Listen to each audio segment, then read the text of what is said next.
This is Fred Richani of TSC News right here on YouTube with my man Scott Anderson making an appearance for the first time in months. He said he was going to wear the legit boss sunglasses if Sasha Banks captured the Women's Championship, and holy doodle squat she did. We had a ridiculous amount of title changes, the most title changes in SummerSlam history. We are here to talk about SummerSlam. We're here to talk about my live experience at NXT TakeOver Brooklyn.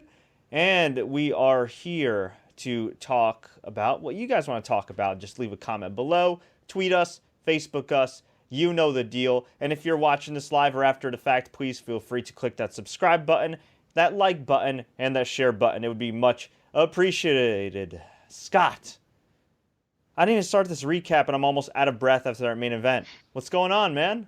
It's been a while, Fred, for sure. I think last time we did one of these live was WrestleMania. Yeah. It's been a while. We've had some things going on for sure. I've had some things going on for sure. Yeah, so before we get to our recap, really quickly, do you want to tell fans what the hell you've been up to? Well, looks like I'm adding one more to the stable come January. Wait, are you saying that you're having a child? Not me personally, but my wife is. Yes, we are having another daughter come January. So. Congratulations, my man. Yes. So awesome. This little bit of hair that I have left will be gone for sure. Awesome. These glasses will be covering up the bags under my eyes, but thank you. I appreciate it. Yeah, it's gonna be fun. Great. Brooke, for her birthday, she wanted a baby sister, and well, we delivered. Hell yeah, man. Congratulations. If you guys want to send your well wishes to Scott and his new baby girl and his wife, you could obviously hit him up on Facebook if you guys are friends. You could obviously comment below, or you could tweet him directly at ScottA1979. Maybe you could even tweet him a link to a spell check program. You know, tonight, from what I saw, my friend, you needed that link, but, you know. Yeah, hey, listen, man, we all have our bad days. Yeah, we do. It happens. One guy that had a great day, but also a bad day or a bad night was Brock Lesnar. He walked out still your WWE Universal Champion, but Jesus Christmas, he took a crap ton of punishment in order to do so. He did. Whew. Give the guy credit. You know, I'm not a big Lesnar fan, but he takes bumps. He definitely can sell a move like it's nobody's business. So, you know, for a guy making the kind of money he does to do what he does, I give him credit. This match was nuts. I think we witnessed what should, hands down, be the match of the year for WWE. Not for all of pro wrestling. I'd still probably put Omega Okada, maybe Omega Okada 3 up there because that was the best match I've ever seen other than HBK Shawn Michaels at WrestleMania 25. Take away the G1 if you're talking about just WWE. Between NXT and WWE main roster. I mean, I think it's a toss-up between Tyler Bate and Pete Dunne from TakeOver Chicago. Mm-hmm. I'm trying to think. I was about Cena AJ at the Rumble. Cena AJ at the Rumble, that's what I was thinking of. And this match right here. And you know what? Honestly, I don't think it would be match of the year, but what about DIY and the AOP from TakeOver back in May? That was a pretty damn good ladder match. That was a damn good ladder match, and given the experience level of AOP, I mean, yeah, that was a hell of a match. I mean... But I gotta say, and this is just my opinion, maybe I'm just still reeling from the moment, but I think this is the best match of the year for WWE. One of the best matches of the year, period. Just 4 awesome professional wrestlers who have been well protected over the last couple of years, who have been booked like complete badasses. No BS, no 50-50 booking, no slip on a banana peel, no, oh, he got schoolboyed, no, oh, their opponent stole one. No, these were 4 badass, believable, keyword, believable dudes. Yes. Who were in the ring at the same time, out of the ring at the same time, and holy hell, they, well, unleashed hell. There were so many spots in this match. There was Roman spearing Brock through the barricade. There was Braun, the MVP of the match, hitting not 1, but 2 running power slams, shades of the man, the British Bulldog, God rest his soul. Not through 1 table, but through 2 announcers' tables. On top of that, in a spot that was very reminiscent of Mark Henry's days as the standard bearer of the Hall of Pain, Braun picked up the announcer's table and just threw it on top of Lesnar. Lesnar gets stretchered out.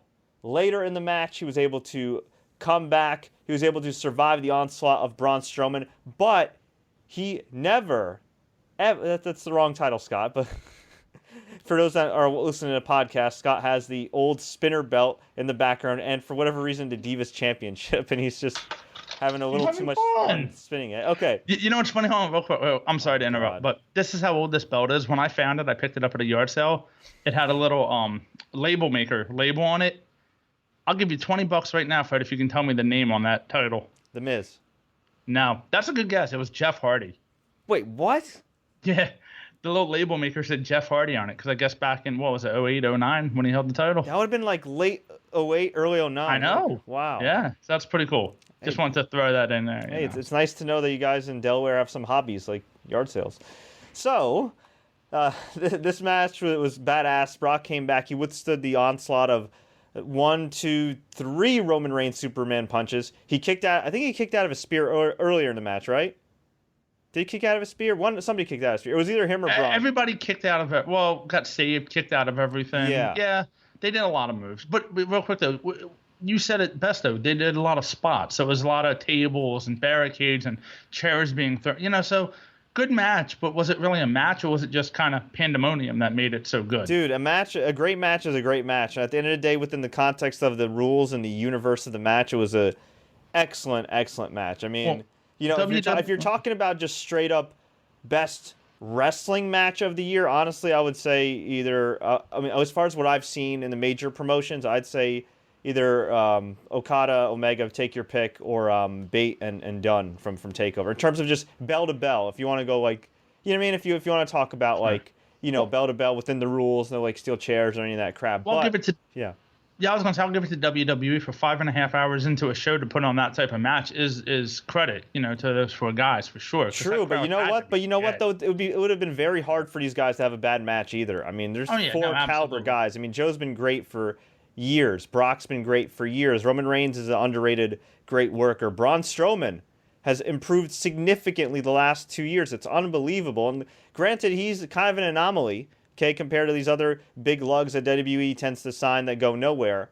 But as far as I'm concerned, forget guys like Seth Rollins and Cesaro and the NXT guys who have raised the bar really high for guys like Big Cass. Okay, Braun Strowman has officially raised the bar for big men in WWE going forward. And granted, his matches are a little patterned, and he's booked very smartly, and they protect him relatively well. But Braun Strowman, these last 6 months, ever since he had that match with Roman Reigns at Fastlane where he really broke out, has had a great 2017 in the ring. Okay? It's nothing pretty, but he just gets it, man. He just gets it. And when I hear people that say, oh, well, Baron Corbin's still young, Big Cass does. No, listen, man. Listen. There's guys and then there's guys. Braun Strowman had, and again, Braun Strowman's an anomaly, but Braun Strowman had 10 freaking matches or maybe a dozen matches before he got called up to the main roster. Think about that, okay? And nothing on TV either. Yeah, and he was horrible, okay, at first. And I'm sure he'd admit it. He was horrible, but he's gotten better. I'm not saying Big Cass or Baron Corbin, whatever other guys that are big, have to overnight, become great workers or good workers or guys that can, hold their own in the main event match all the time. But they definitely need to improve if they want to stay on top. Because as far as I'm concerned, when you get a big guy like Braun, who's improved that much in a short amount of time, hell, Roman Reigns is a pretty big guy too. And look how much that guy's improved. Think about when he got first called up, and I remember he did this wild spot where I think it was CM Punk was trying to do like a power bomb, or he was up for a power bomb, and Roman Reigns errantly speared him, and he looked green as hell. Fast forward from 2012 to now, and look how great of a worker Roman Reigns is. Okay, these guys have raised the bar. So the dudes that are just getting by on their size and their looks in WWE, you better take notice, or you are going to sink, not swim. So back to the match. Roman Reigns hit not 1, not 2, but 3 Superman punches on Lesnar. Was going to go for a spear. Actually, he did go for the spear. Got hit with the boot by Lesnar. Lesnar hit the F5. 1, 2, 3. Pinned Roman Reigns clean as a sheet, which surprised me because I thought they'd do the predictable route of Lesnar retains, which is Joe gets pinned because, he's not technically their quote-unquote guy. He's a guy from the outside. But that didn't happen. Roman Reigns got pinned, And I like it because, on one hand, Roman Reigns is not hurt at all by this loss. On the other hand, you could use this for his character to emphasize that, man, Roman Reigns thought he had him, he lost, and use it as a plot device going forward. And what you could do is, and while I'm not too keen on this match, okay, if they really want to go in this direction, which has been the rumored direction for a while, for WrestleMania 34 now in New Orleans, you could have Roman versus Brock. And you can bring up the fact that in their first meeting at WrestleMania 31, Roman withstood everything Brock gave him, but he could not put Brock away. And in their second meeting, which is in this Fatal 4-Way, he threw everything at Lesnar, and he couldn't put him away, and this time he got pinned. So you can make WrestleMania 34 kind of the third time's the charm. Now what you can also do, and frankly speaking, this might be the better option given his mainstream appeal, maybe you pivot from Reigns and Lesnar, or at least at WrestleMania. Maybe you do it at Survivor Series, maybe you do it at Royal Rumble, and you do Reigns versus Cena at WrestleMania, because how many times do they want a big outside star? How many times do they want to try to get that big celeb to give them that crossover appeal, right? Well, guess what? This is the rare time in their history where they have a guy in John Cena who's about to star in Transformers, okay, that is more or less a WWE guy through and through, not really going anywhere. I mean, he's going to be in Hollywood, but he's still with WWE. He could lend his star power to a Roman Reigns feud. And you don't even have to pay him more than you would like another guy. You don't sound too keen on that, Scott. Okay, what would you do? No, here's the thing. How many times can you do the Roman Reigns redemption story? You did it a couple years ago when he beat Triple H. You're going to do it again. The Cena thing is fine, but, look, Cena was in the opening match versus Baron Corbin, and he got his first SummerSlam win since 2010 when he beat 26 guys in the Nexus. Okay, cool. But, yeah, it would be a cool match, and I guess that's kind of where you have to go with it. But, again, what are you going to do? Have Roman beat Undertaker, Cena in back-to-back years at Mania? It does nothing for Roman. Tonight, at least, you gave the crowd what they wanted, pretty much, when Roman getting pinned. So that was cool. Well, Roman's just a lame duck. I mean, he unfortunately is a lame duck, because the only thing that could have worked for him tonight was if you had tonight and like last night did at NXT. True. And, without that happening, without Roman going heel, and even then it's not going to matter, the guy's just going to be where he is. They can push him all you want, but like you just said, you have Braun Strowman coming up, and this guy, I mean, he's everything in one. And it's amazing to see a guy that big move that quick, do those moves, and just be that agile. So, I mean, I don't know where you go with him. I mean, I think there's a place for Roman Reigns, and you know what? At the end of the day, the guy still has a fan base. It's not like he's totally bombed, and he's, he does sell merch. He does have a lot of fans. I mean, look on Twitter, look at the people that buy his shirts. I mean, there is a big Roman nation out there, but it was pretty evident tonight, and granted, it's more of a hardcore crowd, how much he wasn't over compared to Joe and Lesnar and especially Strowman. I mean, granted, it's 4 alpha males in the ring, right? Somebody's got to be in fourth place. But you mentioned heel. With Cena, I could see them maybe having Roman go heel. And I brought this up this past week in my SmackDown recap.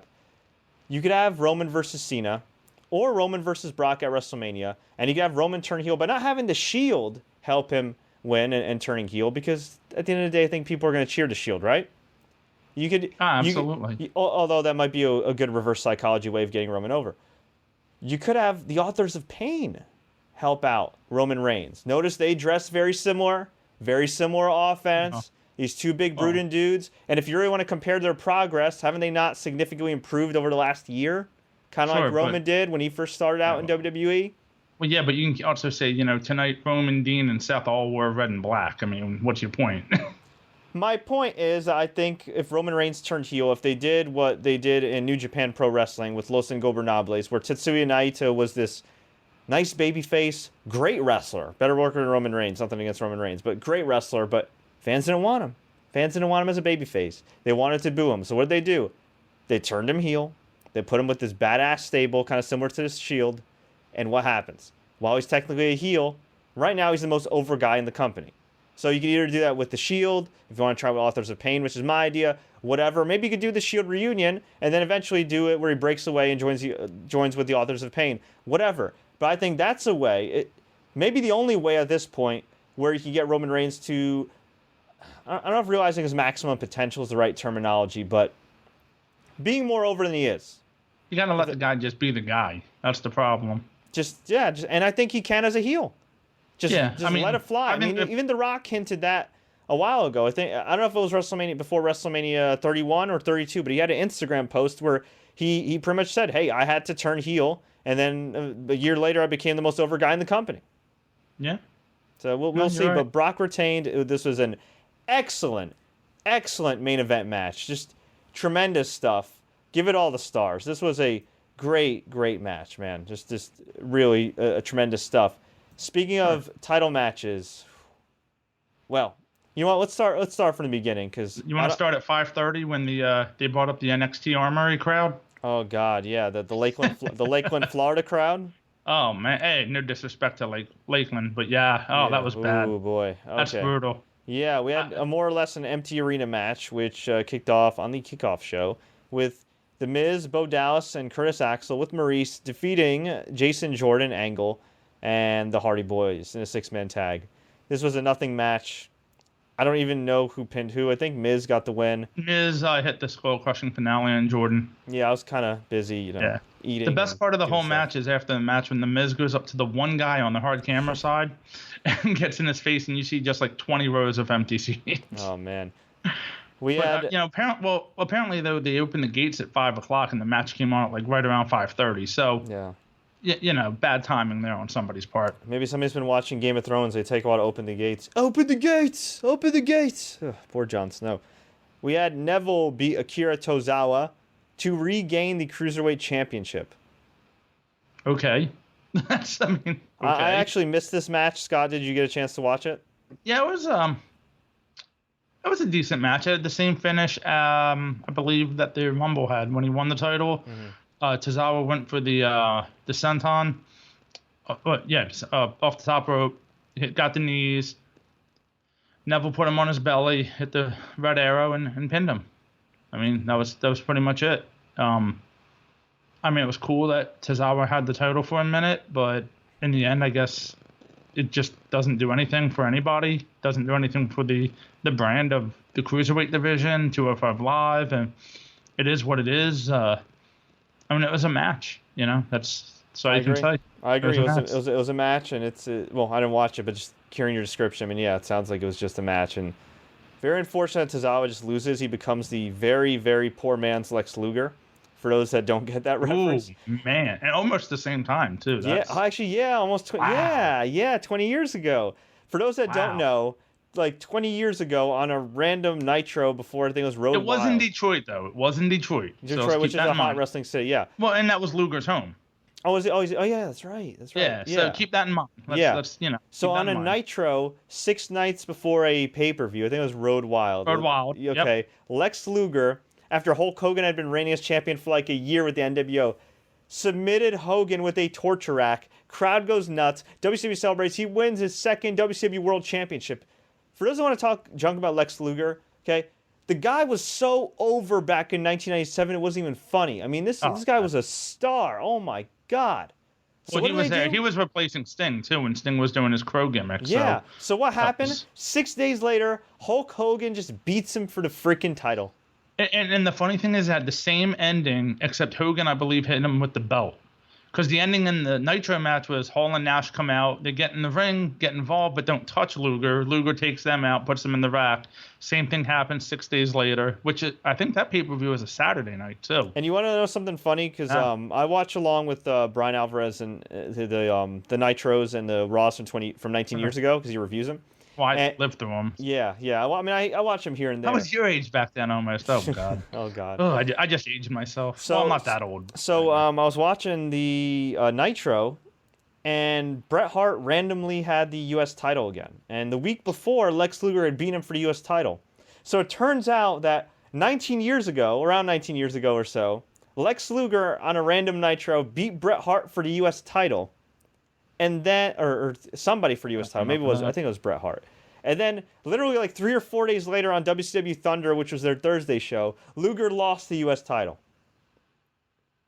So, Well, I mean, WWE used to do that sometimes with Raw and SmackDown. Well, they did it with too. the U.S. title just now, but I'm just saying, like, it's ironic because, true, like, true. I think Right. it's ironic The with timeline Tozawa is. because Tozawa had a 6-day reign, kind of like Lex Luger, almost 20 years ago. So, Yeah. and I'm sure a bunch of kids right now are watching this, going, "Who the hell's Lex Luger? Is he Superman's What's Nitro? enemy? Yeah, is he Superman's enemy?" You know what's funny? Go back and watch that when the in-ring celebration happens, and look at the face talent of WCW at that time, and yee. I mean, besides the Big Show coming out and 108 pounds of Rey Mysterio, not a whole lot. Man, good times. Moving on. Good times. So good times. Yeah. So anyway. I actually just watched that a couple weeks ago because it brings a tear to my eye to see random title wins. I don't know why. No, that was a all-time great wrestling moment. I think it was awesome. It was a great moment. It was awesome. Cool. Yeah. Speaking of great moments, this is a great match. Maybe the greatest pre-show match of all time. Oh wait, hold on. Before you get to that match, you forgot something. What? Maybe you missed it. We had a concert. We had a concert? You missed Elias? Oh, I saw it on Twitter. I didn't bother staying to watch Elias it. Came out and he did a couple songs, and that was it. Just wanted to mention it. Great recap, Scott. Thanks, bro. That's what I'm here for. Great recap, bro. Well, I was kind of doing something. I don't know, cleaning the kitchen or something. Yeah, I'm sorry. I got a life, man. I'm not going to watch this full show with my Well, neither did I. I just happened to see something going on. No, I know. And I was like, oh, hey, well, what's this? And listen, guys, I'm not judging you if you watch this straight through without going to the bathroom or eating ice cream or making dinner. You did it without going to the bathroom. Bravo. No, yeah, I know, right? Jesus Christmas. Although I think Elias does have one of the coolest shirts out there. I'm not going to lie to you. Well, you could be the 5 I'm people not getting it. I'm just saying I think it's a cool shirt. All right. The Elias World Tour? Come on, that's awesome. Yeah. Anyway, and he has one name, by the way, now. It's no longer Samson. Not even the Drifter, just Elias. So we had one of the greatest pre-show matches of all time.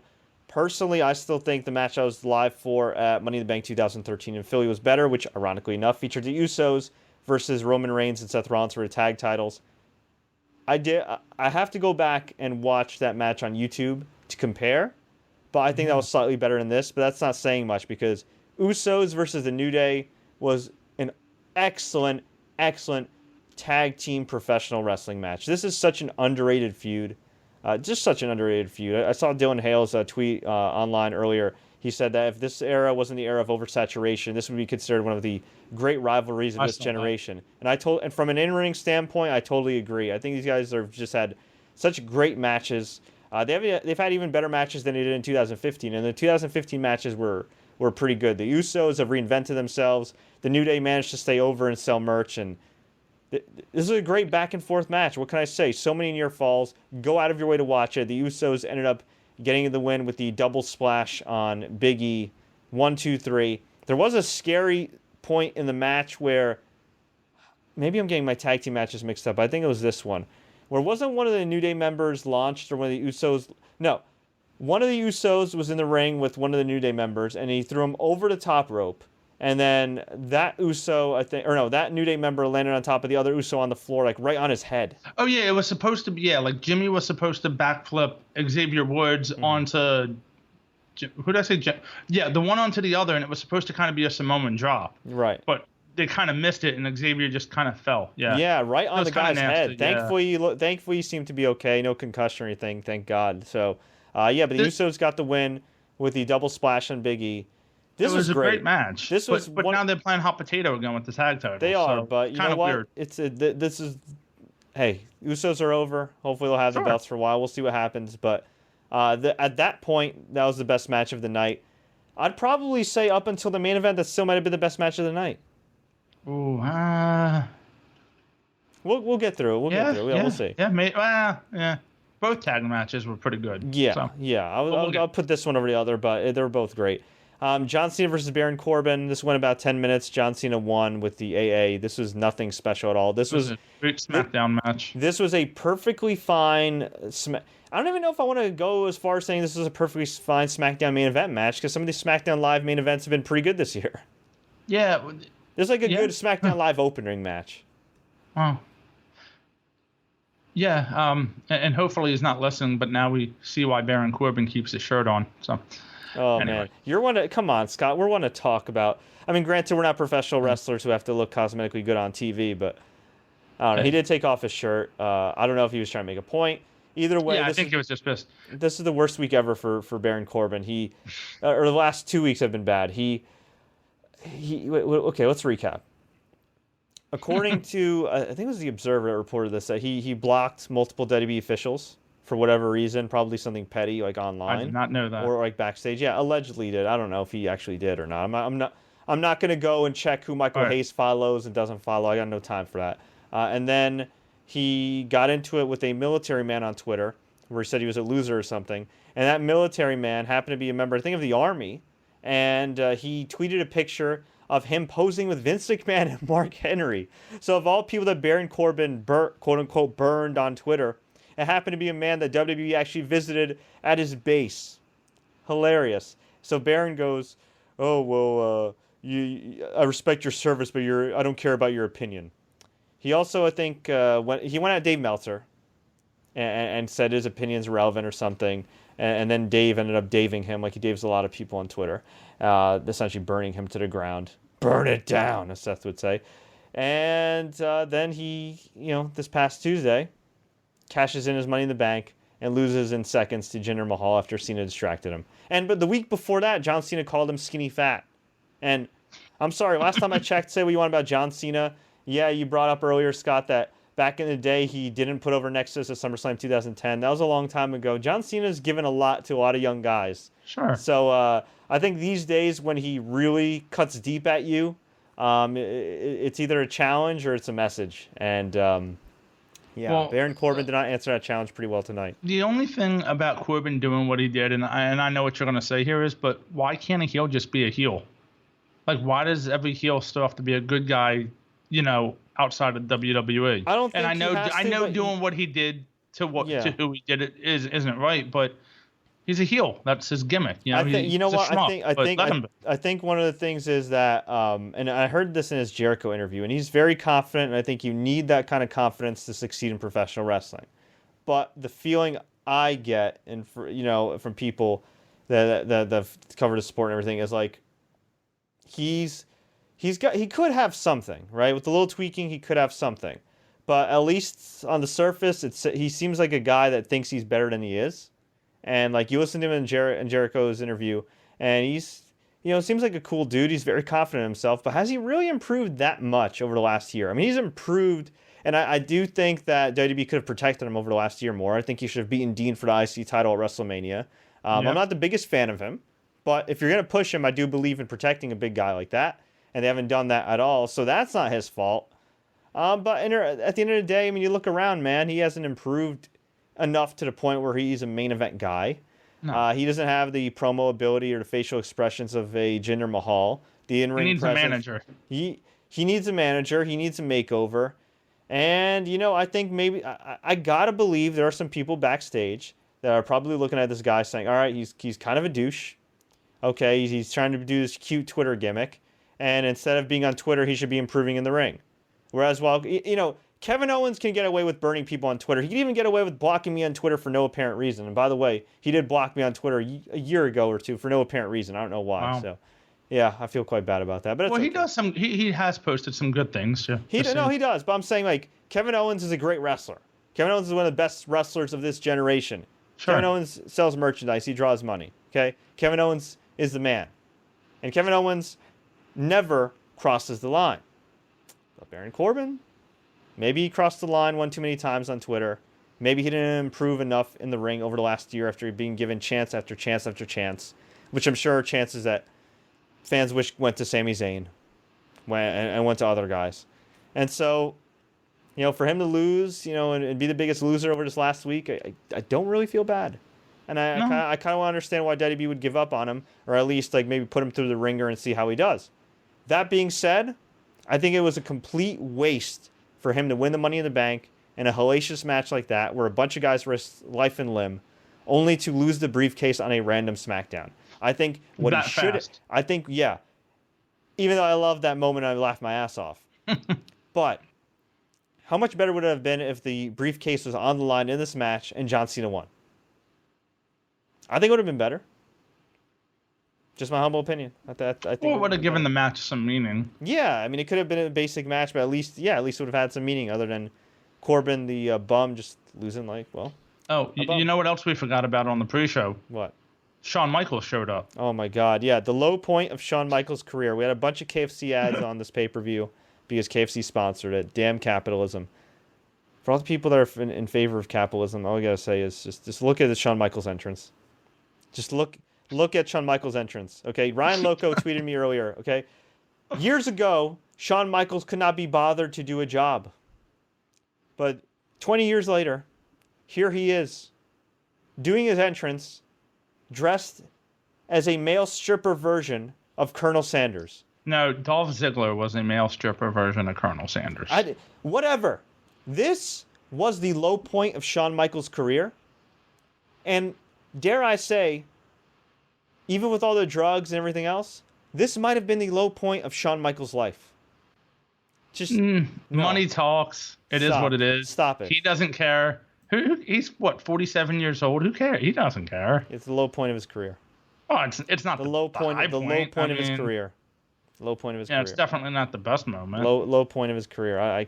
If you could think of a worse moment for Shawn Michaels in his career on camera, please bring it up because I don't have one. You said on camera, otherwise I had one. What? Well, when he got beat up in Syracuse. Yeah. I mean, that's a low point just because of who he was at that time. True. Or that wasn't on camera. Or when he was beat up by Bret Hart and had his hair pulled. Oh, yeah. Whatever. Low point of his career.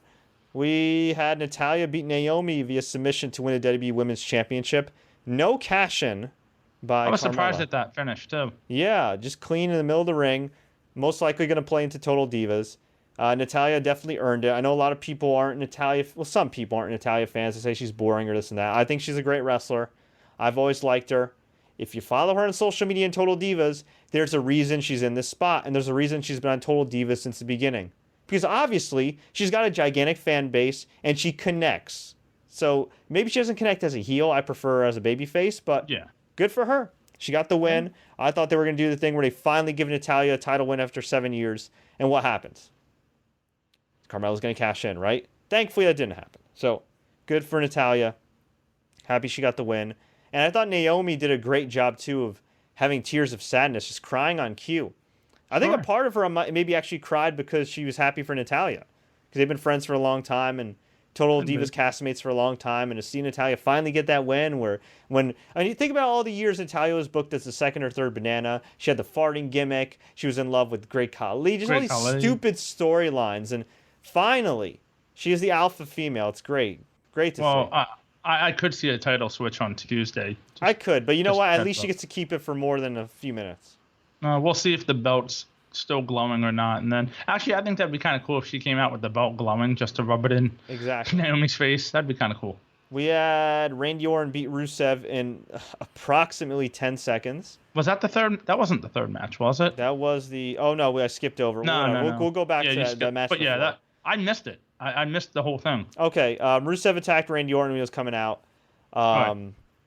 Just beat the hell out of him. Match didn't officially start. I did see the nasty RKO. Yeah, and then as the bell rung, Orton, I think, moved out of the way or kicked him. Hit an awesome RKO. Rusev just took this amazingly. He did it was almost, I don't know how to describe it. It was like... His head hit and then his body hit about 10 seconds later. It was more like he spiked his head with an RKO. And then his body came down slowly after. It looked brutal. So that looked great.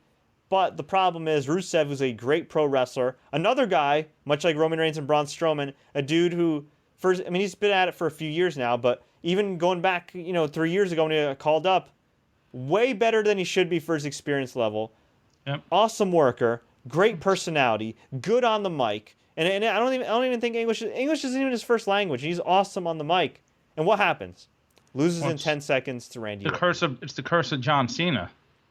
What's the curse of John Cena? Oh, he was unstoppable. He lost to John Cena, and now look at him. The Nexus, they were unstoppable. True, they but lost to John Cena. Yeah, but you know who else lost to John Cena and was okay? I know, AJ Styles. Kevin Owens, a lot of guys. Yeah, but... I know you mean okay, they're not homegrown guys. How about that? Yeah. They were already established guys. Is that a better way to say it? Yeah, that makes sense. Yeah, I'd say that makes more sense. It was brutal. I feel bad for Rusev. I don't know speaking of Twitter... I don't know if this has anything to do with Twitter because Rusev pulled the LeVar Ball and insulted a woman on Twitter. He quoted her and said, I think, stay out of this lady. But do you know who he tweet quoted and insulted on Twitter? Granted, in character. I do not. Randy Orton's wife. Did he really? Yeah. He just said, stay out of this lady because she tweeted support for Randy. Well, you think when they do that, it's part of the gimmick or something? I would think that's part of the gimmick. And Rusev is a well-liked guy backstage. But either they think so little of Rusev's character at this point, or they're clueless, or maybe it's a combination of both, or they saw this and they said, oh, really? Okay. Well, let's see how you like to tweet now. I don't know. You never know with Vince McMahon. You never know. All I know is I wouldn't go at Randy Orton's wife even if I was joking. Unless I'm really tight with Randy Orton. Like, I'm really tight with Randy Orton. I don't think I'd go at his wife in character. Well, I don't think I'd go after anybody's wife in character. Yeah, I wouldn't either. Know. I wouldn't either. I remember a few years ago, Ryback went at Cena's ex-wife in the middle of their divorce in character on Twitter. Yeah. And, that didn't end well for Ryback. We had Big Cass beat Big Show. I wish this match lasted 10 seconds instead of lasted 10 minutes. The ending made no sense. Do you want to recap this, Scott? I don't care for it. Okay, Enzo Amore's in a shark cage. He strips down, greases himself up, and becomes the weirdest cage dancer ever. Escape, comes down from the cage, takes a big boot. Then Cass decides to give the big boot to the Big Show, who kicks out. He gets up, gives him another big boot, gives him the Empire, pins him, match over, crowd was chanting boring, the end, next match. Yeah, you kind of cut out a little bit there, but I mean, it doesn't matter. That was pretty much everything. It doesn't matter. Oh, Enzo cut a promo that went about 5 minutes too long at the beginning, but, whatever. Yeah, I mean, it was cool to see Enzo get out of that thing, I guess. Yeah, he put baby oil and got out of the cage, but then Cass just booted him, making him the smallest loser. If Baron Corbin's biggest loser, he's the smallest loser. And then Cass just hit the big boot. Shades of Andrew Test Martin. Pinned Big Show 1, 2, 3. But God rest Test's soul. I don't want to insult Test because I think at one point in his career, Test actually had something. Whereas I don't see anything in Cass.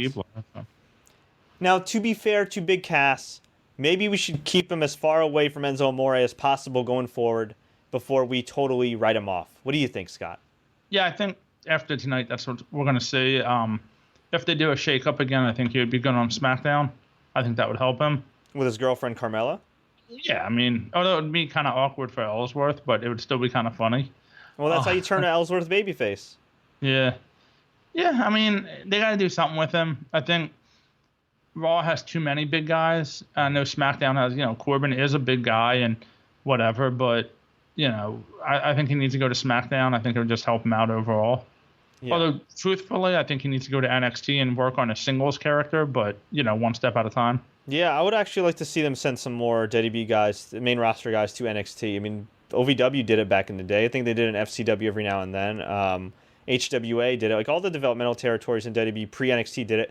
Hell, NXT even did it, if you remember, Tyson Kidd. He rehabbed his whole career in NXT. Yeah. Well, I mean, Cesaro kind of did too a little bit. Yeah, with the Sami Zayn series of matches. Yep. For sure. Yep.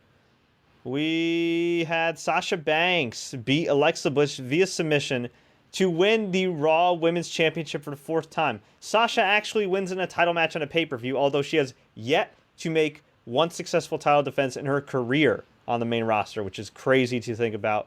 Wow. Yeah. Pretty good match, but very awkward finish. It kind of came out of nowhere. Sasha had her arm worked on throughout the match. Alexa was really relentless. I feel bad for Bayley. She got booed at TakeOver. She got booed backstage when Sasha gave her a hug.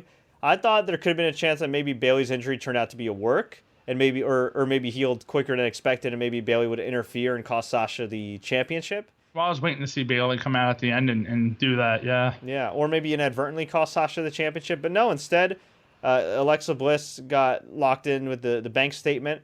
Sasha wouldn't let go. Actually, no, she did. What happened? She locked it in at first.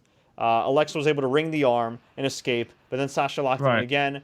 Alexa taps out, and Sasha is your new women's champion. It was a good match. I liked the match, but I expected more from two people that have real-life animosity. I thought it could have been better. Something was missing, I think.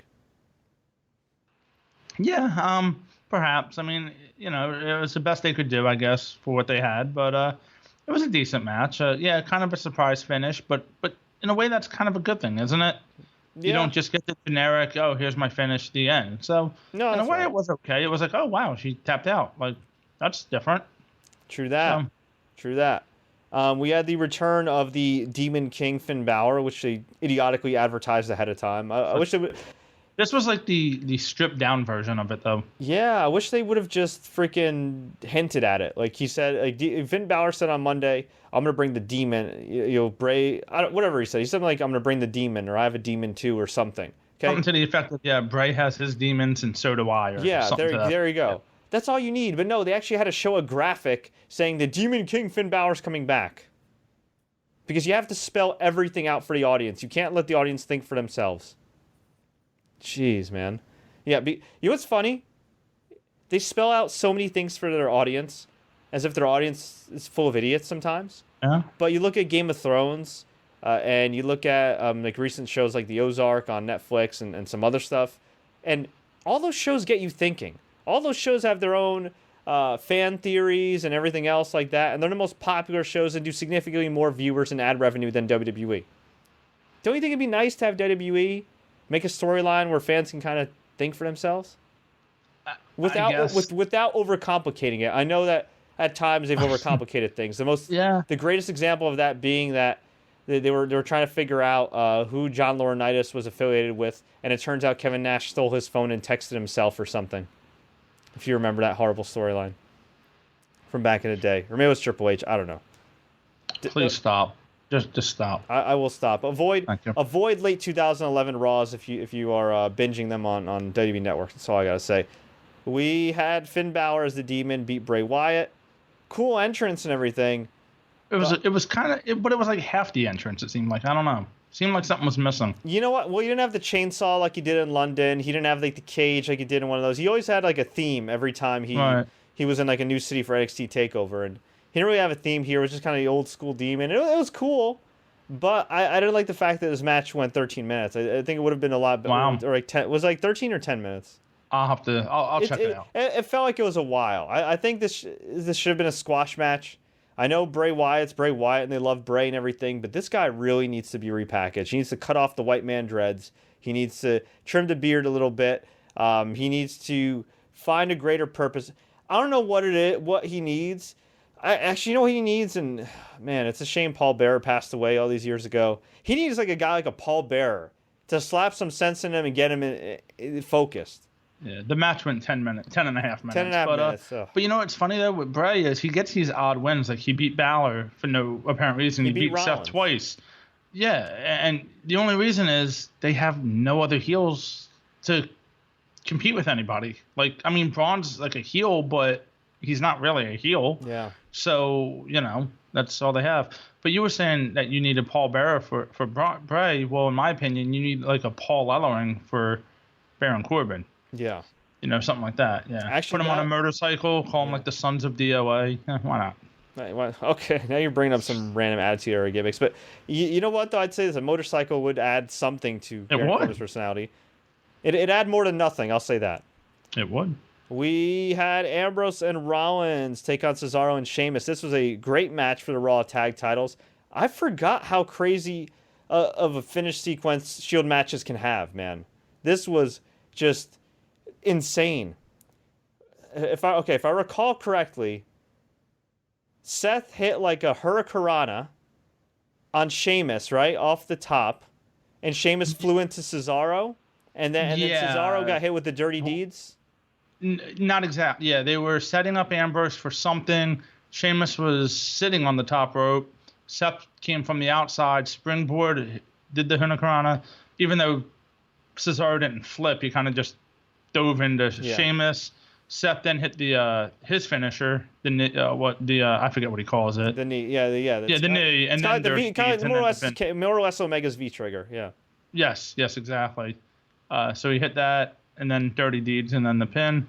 That was a good match. Yeah, I really liked it. It was fun. I would have actually liked to have seen Sheamus and Cesaro retain and then do the title change the next month. Yeah, but how many times do you do that? Yeah, that's true, but they're gonna do a rematch anyway. Of course. So we'll see, but I'll say this: Cesaro, an extremely underrated tag team wrestler. Sheamus as well. They've been a great tag team over this last year for sure. And actually, speaking of V-trigger knees, that is other than the crazy bumps, that's the one complaint I have for about Kenny Omega, who's one of the best wrestlers in the world. I feel like that knee. It's one thing to do a super kick a million times. I think we're kind of used to seeing that, but when you knee somebody in the face ridiculously hard, I do think that should be a finish after like the third one. So that's my only complaint about Kenny Omega in terms of his offense. But it looks cool. It looks cool. And Seth does it very well, but I think Kenny Omega does a little bit better. A little bit. Yeah, we had AJ Styles beat Kevin Owens to retain the U.S. title. This was the best match of their series, although I didn't like Tough Guy Shane pushing AJ when AJ accidentally hit him. The finish came when AJ pushed Owens. Yeah. The finish came when AJ hit a phenomenal forearm and then hit the Styles Clash on Owens to get the pin. Before that, he had made Owens tap out when Shane was knocked out. Well, and before that, Owens pinned AJ, even though AJ had his foot on the rope. Oh, yeah, with the pop-up powerbomb. Yep. Yeah, so I don't know where Kevin Owens goes from here. I mean, I guess he'll... Shane McMahon, I guess, Oh, God. After that, where does he go? I don't know. I mean, I could see him challenging for the WWE title. After losing for the U.S. title? I know what you're going to say. He's going to go with Sami Zayn in the mixed tag team, like the awkward tag team thing, but I don't know. Maybe? I mean, can you turn him babyface on SmackDown? You probably could. I'm sure. Yeah, Nakamura, AJ, Owen. Yeah, I guess somebody's going to have to kind of replace Cena. And I know it sounds weird, but well, I think Nakamura is the one that's supposed to replace Cena, and we'll see because we had a weird finish in the next match. This match went 11 minutes. It was a world title match. We had Lee England Jr., the violinist, in Shinsuke Nakamura gear, do the violin entrance for Nakamura. By the way, Seth had red pants similar to Nakamura. I thought that was a fashion faux pas, in my opinion. Well, yeah. Consecutive matches with two dudes in bright red pants, that's Nakamura's thing. Come on. He takes one of Kenny Omega's finishers. Yeah. He previously had Triple H's finisher. And now he's having Nakamura's red pants. Come on, Seth. He's trying to get all the Power Rangers in. Leave him alone. Come on, Seth. Okay, you know what Seth needs to do? He needs to go back to his offense and the stuff that he took from Nakamura and Kenny Omega. As his theme song says, he needs to burn it down. Oh God. Yeah, that's so great. I just love that for years he had no lyrics in his theme song, and finally he gets lyrics and it's just one line. And it's an arsonist line at that. So. Exactly. Why not have real lyrics? Ugh, whatever. So, Jinder Mahal versus Shinsuke Nakamura. This was an okay match, not a great match. I'd say it was a decent match, a well-worked match. Not at the level of a pay-per-view main event, that's for sure. The shame of it is, it was more like filler for the main event, and that's kind of sad. Right. And Nakamura was going for the Kinshasa. The Singh brothers went in the ring. In the ring! Not a disqualification. Not outside the ring. It's the Lex Luger finish from 20 years ago. In the ring. In the ring. So Nakamura kicks one in the head, knees another, and then Jinder Mahal hits the Colossus, the most awkward-looking Cobra clutch slam of his career. He just, he couldn't get all of them. Honestly, I would have liked it if he hit it again. But he had it was a sloppy version of his Cobra clutch finishing maneuver. Threw Nakamura down. It looked unspectacular. He covered him 1, 2, 3. And I sat there going, seriously?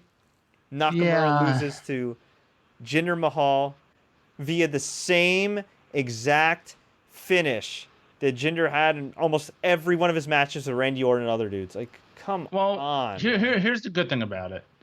Was a guy did not kick out of a finisher. So that's kind of good. True. This is Nakamura's first TV loss too, correct? Yes. And his first WWE main roster loss was to who? Jinder Mahal. So true. Interesting. True. As long as the end destination is him winning the title, and maybe they'll do that at the next SmackDown pay-per-view. I would hope. Or that gets back to my point of why not do it on the big pay-per-view? It just kind of, I don't know. You know what? Maybe they'll actually do it on Tuesday. Ooh. Because I don't know if you know this, reportedly, and as I reportedly, I see the ads all over New York TV here. Okay, SummerSlam wasn't sold out. It might have been as close to sold out as possible. Right. Neither is tonight. Raw and SmackDown. But NXT definitely wasn't sold out. Raw and SmackDown, as of right now, are not sold out. Who's to say that WWE says, you know what? If we're going to continue to do this whole thing in Brooklyn where it's 4 straight nights and we're losing attendance, why not book Nakamura versus Jinder? Why not have Nakamura pin him in Brooklyn to win the title? And that way, it trains fans who maybe were in town for one event but not all the others, or fans that weren't in attendance that thought about going. Maybe it trains fans to think, you know what? Crap. I got to go to all these shows. Well, if they're smart, they would do. If they're smart, they would actually kind of reverse what they usually do. And Raw is usually the big show, and SmackDown's kind of like the end show. Yeah. They need to reverse that because, like you just said, it would make more sense. I'm shocked to hear you say NXT was not sold out. Yeah, it was not. The upper And deck it seemed was like pretty. The upper deck was tapered off. It was not sold out at all. It was a hot crowd. Kidding. It was a great crowd. Wow. There's still a lot of full seats, but there were a lot of empty seats too, like further up. It definitely was not. It's tough, you know. It's expensive if you have 4 nights there. I mean, you have to pick and choose. This stuff is not cheap. I agree. And they don't sell packages that would give you a discount either, and that's the problem. Yeah, and it's in New York, where a hotel room is not the cheapest thing to get. Even Airbnb is not that cheap, depending on where you go, and that's a hit or miss depending on that. Right. So yeah, that is true. That is true, and not everybody's gonna know about. And you know, even a hotel like in North Jersey, like right by the city, like how many people are going to be familiar with the PATH train and the subway and, you know, the bus, all that stuff. Like it's I mean, even Long Island would be a little bit cheaper. Even hell, if you drove, even Connecticut wouldn't be too bad. Yeah, but how many people that are coming from say like UK or Ireland are going to know? That's what I mean. You're not going to. You know what I mean? Like. I mean, Long Island, it depends, but yeah, not. I'm just saying if you're not from. I know what you're saying. I'm just saying we're from the area. We know our way around and how to get where and what. But somebody that's coming from not New York City, you know what I mean, is going to be a little intimidated, right? Absolutely. You know, they're going to want to be as accessible as possible. And yeah, you're right. That does cost a lot of money. So hopefully, now that Barclays is going to be the host of SummerSlam festivities again next year, they can kind of take care of that and, you know, maybe try to be a little bit more accommodating for the fans. In terms of, you know, all 4 events. We'll see. But you know what? I'll say this. Even if SmackDown's not sold out, you're still going to get a better crowd than you probably would if you put it in, you know, insert city here for SmackDown Live. No, I agree. I'm sure it'll be a very hot crowd. And then in our main event, as I mentioned at the top of the show, Brock Lesnar retained the title over Roman Reigns, Samoa Joe, and Braun Strowman. This was, again, an excellent match. Everybody got their shine here, but Braun Strowman was definitely the MVP. And I do expect, given how much Braun Strowman wreaked havoc in this match, that we're going to get Braun versus Brock at No Mercy, which is, I think, it's next month. Yes, No Mercy. Yep. And 24th. I would really like to see Braun get the title. I'm not a fan of these quick hot potato title changes, but honestly, for the sake of credibility, I think there are times where even if a guy holds the title for a brief period, it can really elevate them. And in this case, I feel like Braun Strowman beating Brock Lesnar, I think that not only would elevate him, but even if he had a short title run, I don't think it would hurt him at all. Because it's perfectly believable that in a one-on-one match, that could go either way. Given how protected these guys are, how badass these guys are in the ring. So actually, that's what I would like to do. I would like to see Braun pin Brock at the next pay-per-view, win the title. You need a big draw for Hell in a Cell. You need a match at Hell in a Cell that actually belongs in Hell in a Cell. I hate the Hell in a Cell pay-per-views where you know, they put matches in there just because it's a Hell in a Cell pay-per-view. Like, for example, a couple years ago when they did Undertaker and Brock, while I would have preferred that at WrestleMania, you know what? It made sense for 2 bitter blood rivals to be in that cell. It made perfect sense, right? Absolutely. So you know what? Braun versus Brock, that makes perfect sense for Hell in a Cell. So that's what I would do. Do Brock versus Braun at No Mercy. Braun wins. Hell in a Cell. The only thing is I don't know what the hell you do for Survivor Series.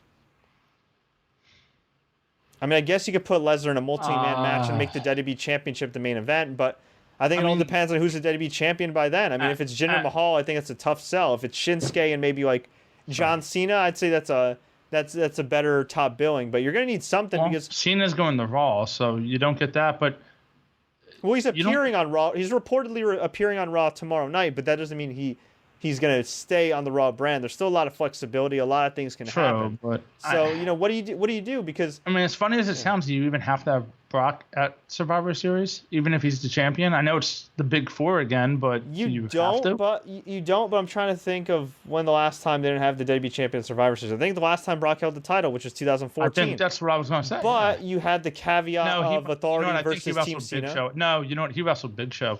Did he? No. He wrestled. Yeah, Big Show. He beat him up with the chair, didn't he? No, that was Royal Rumble, 2015. Ooh, gosh. Yeah, 2014. They at least had the caveat of Sting. Sting debuting, and also the Team Cena versus the Team Authority, where Authority lost, they got fired. Which of course they magically were fired for only 2 weeks, but whatever. At least you had that draw, and that pay-per-view back then did actually surprisingly well on regular pay-per-view. The next year, 2015, you had the vacant WWE Championship tournament where Roman Reigns, beat Dean. And he beat Dean. Sheamus cashed in. And then last year, you had Goldberg and Brock, which was just, it was a spectacle, and it was great. That's cool. So, I think... But you still had the title match. You still had the champion on the card. Oh, yeah, that's what I'm saying. So right. You don't necessarily have to have the champion main event, but... You know what? Because they have 2 titles now, maybe you can get away with Brock not being on there. Oh, Fred. What? You know what they could do? What? You're not going to like this. All right, but go, shoot. Who was rumored supposed to be in New York City this weekend tonight? Undertaker, because he was seen on a flight at the airport. And couldn't you do him and Roman at Survivor Series as my wife walks down the stairs and makes a lot of noise? Oh, my God. Wait, really? Well, you know what? You could do Roman and Undertaker. And even though I think the perfect send-off was WrestleMania, maybe, just maybe, if you want to try to drag Undertaker's carcass one more time for one more match, you could do it on what would be, his 27th anniversary? I guess you could do that. But I don't like that. Or Roman or Undertaker versus somebody else for the title. I don't know. I don't want to... You could do that, Scott. It is in Texas. Undertaker's a Texas native. Maybe he wants to retire in his home state. But I don't want to do that. I'm sorry. She's critiquing my cool Sasha Banks sunglasses. The background looks good, but the glasses look You hear this? She says, they're our daughters.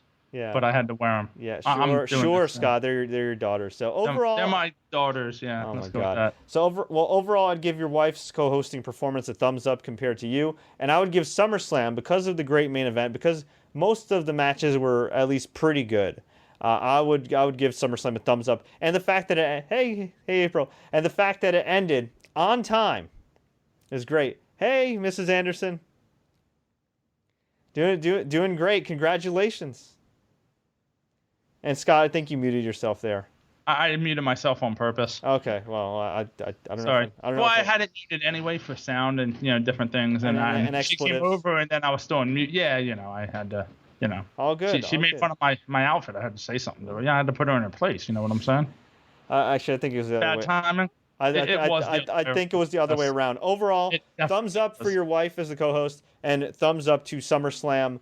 I'm going to go over a little bit of what I experienced in NXT, but before I do, we got a ton of comments here on YouTube. I want to get to them, and on Twitter, all on about Facebook. My glasses, isn't it? No. All right. So let's get some of the comments and questions here. Mr. Racer 1029 says, the main event of SummerSlam was the best match of the year in WWE. I agree. Talvin Kupapa says, well, I guess Lesnar ain't leaving for UFC. No, he still could, but you got to remember, if he were to fight John Jones, he wouldn't be able to fight until next year anyway, with that whole USADA suspension and getting relicensed. So never say never with Brock Lesnar. He could still make a lot of money in the UFC, and UFC still needs big stars after Conor McGregor and after Ronda Rousey, because reportedly she's training for professional wrestling. It could just be one match, so we'll see. Yeah, we'll see. And also, I could see Ronda Rousey working a couple matches, either against Charlotte or Stephanie McMahon. Cool. I don't want to see her against Stephanie McMahon, but she could. And I could see if Shayna Baszler gets signed from the Mae Young Classic, since they're best friends and part of the Four Horsewomen, the original Four Horsewomen, before WWE stole their nickname. I could maybe see... you know what? Maybe that's the draw for Survivor Series, Ronda Rousey. And the you Four mean Horsewomen. Like the Four Horsewomen versus the Four Horsewomen? Yeah, why not? That would be... And it'd be a way to protect Rousey too, where she doesn't have to do much in the ring, and she just tap one of them out, and probably Bayley. Probably Bayley. Actually, yeah, probably. That'd be a hell of a spectacle. I wouldn't care too much. I wouldn't care too much for it, but I know a lot of fans would. So. It would be mainstream. Absolutely. But they have to main event it. And no, I don't think they have to. It could be like this. It could be like the second to last match. You think? Yeah, I think it could. Huh. As long as you have like a good, like, strong main event, or at least, I don't know. You could have something. We'll see. Jeremy Bauer says Jinder needs a new finisher badly. I don't know if he needs it badly, but it is the same finisher that Billy Gunn once had, so maybe you don't want to have the same finisher as Billy Gunn. Billy Gunn's still going semi-strong into his 50s. Yeah, I get. Well, semi-mildly strong. He looks better than he wrestles at this point. I'll say that. TK says Nakamura will be back. Now Corbin, on the other hand, is done for the year. I guess we'll see on SmackDown. Dan Bones, I don't know if he's serious or not, says Jinder saved the show. Nakamura and Jinder saved the show, and Jinder is going all the way. Well, Mr. Racer also, I believe, said that Jinder's the best champion in WWE currently. Of course, behind Randy Orton, who he still thinks is WWE champion, which is a whole nother story. Yeah, well. Real quick, do you think Nakamura losing is like punishment for him dropping Cena on his head? No. Because that whole reported backstage thing of Vince going crazy at that? I'm sure Vince was pissed, but, I'm sure he would have been pissed at anybody for dropping his meal ticket on the head. No, I don't think but his meal ticket 15 years later isn't really the meal ticket. It's kind of a stale meal, isn't it? He's still a draw. He's still the biggest draw in the company. He's still the biggest star in the company. I don't think so. I think, you know what? I think it's just how they book. It's the plan for another day. Jinder lost randomly to Randy Orton a couple weeks ago. I know. And that used to be the MO for WWE booking. If the champion loses before the pay-per-view in a singles match, chances are he's going to retain. That's true. Yeah, but you got to. That was random as hell too. I still don't understand why he lost to Orton, but maybe they'll do a triple threat at the next pay-per-view because that's just. Well, wasn't it kind of? We need a multi-man match, Scott, at the next SmackDown pay-per-view. We need Bobby Roode versus Randy Orton, man. We need it. We do. We need to see who becomes Triple H's son. That might be the most boringest match of the year. It'd probably be one of the best technical matches, but it would be a boring match. No, it'd just be a boring match. The best technical match would be like Zack Sabre Jr. and like Daniel Bryan when he's finally off of his WWE deal. That would be like the best technical match. But the match would be glorious. I'll get to that in a sec. JB says Cesaro deserves a title run for ripping up that beach ball. That's right. In the middle of the match, Cesaro went into the crowd, took the beach ball, which, by the way, is illegal per Barclays Center standards and rules, and he ripped up the beach ball because he is a man. Cesaro. What's more amazing is that the camera followed Cesaro to do that, almost kind of like what the hell was going on here. Yeah. Very random. And been interesting. I saw somebody tweet this, and it was Jonathan Snowden. He said that 20 years from now, we're going to look back and think what could have been of Cesaro, because that guy is such a great performer, and while he's a great tag team wrestler and makes the most of every opportunity, I will say this, by the high standards of Cesaro's great wrestling, the man belongs in the main event picture. But I'm sure some fans are going to complain and say, well, at least he's on TV every week. At least he had gold and blah, blah. That's right. But he is a great professional wrestler who can get over as a babyface and a heel and have great matches with almost anybody. So excuse me if I'd like to see him in a higher position. I'm not going to say what I was going to say. Whatever. I was going to say, according to John Cena, he has big nipples, but that's beside the point. It's been that kind of night. There's been far worse detriments when it comes to WWE top guys, Scott. Hey, I'm just, look, it's been 6.5 hours, and I had some Steve Weisers, and You're a little tired. You're a little tired. I'm good. It's good. I'm good. It's kind of why I'm keeping the glasses on, but I'm good. All right. Do you think AJ's asking? Do you think Sheamus and Cesaro will split up tomorrow? God, I hope not. No. I don't think so, and I really hope not. And no, I hope they need heel tag teams anyway because the Revival's injured. Dawson has that biceps injury, unfortunately. They're in trouble, I think, as a team too. They're in trouble because they're injury prone, and that doesn't go very well. I think they just had you can't trust guys who get hurt. JB says after tonight, I think that Angle's going to disown Jason Jordan for losing. Well, he did kind of. If you remember when Daniel Bryan and we actually forgot about that, the Daniel Bryan Kurt Angle backstage segment, and Daniel Bryan did say, you got to see your son wrestle, and Kurt's like, losing makes you stronger or something to that effect, and then they did the great yes and no thing, and that was that was kind of that, hilarious in a cringy way. Yes, two dads arguing. It really was, yeah, and it really is. So Nakamura should go to Raw and beat Lesnar for Universal title. No, he lost to Jinder Mahal. I don't think he could believably beat Lesnar right now. but it wasn't clean-ish. So, I mean, it was, but it wasn't. Yeah. No, Nakamura and AJ have to stay on SmackDown. They have to. Yeah. JB says, give us the stable of Reigns and AOP. Thank you. Somebody agrees with me here. That'd be great. And I don't think AOP should have lost on Saturday. Okay. Well, it's okay for what they did. Yeah. For the way they did it, I think it was fine. And we could talk about that if you wanted Jeremy to. also, That was just amazing. Jeremy also says, I think we're getting call-ups of Bobby Roode, the iconic duo AOP and Hideo Itami. I don't know about Now, wait a minute.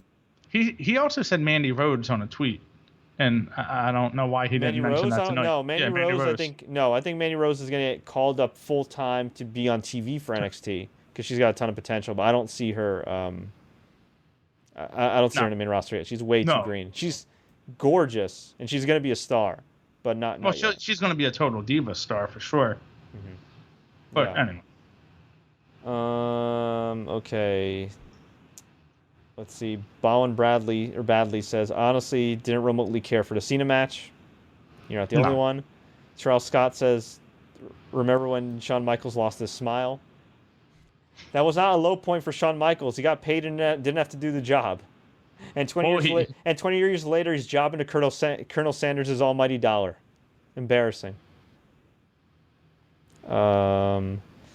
Big Cass got the win over Big Show. I wish he was in the NBA. He could have been a solid center for the Cavs and Warriors. Russ Broski, I know Big Cass is a big guy and did play basketball, but I think he would have had the career trajectory of Michael Olowokandi.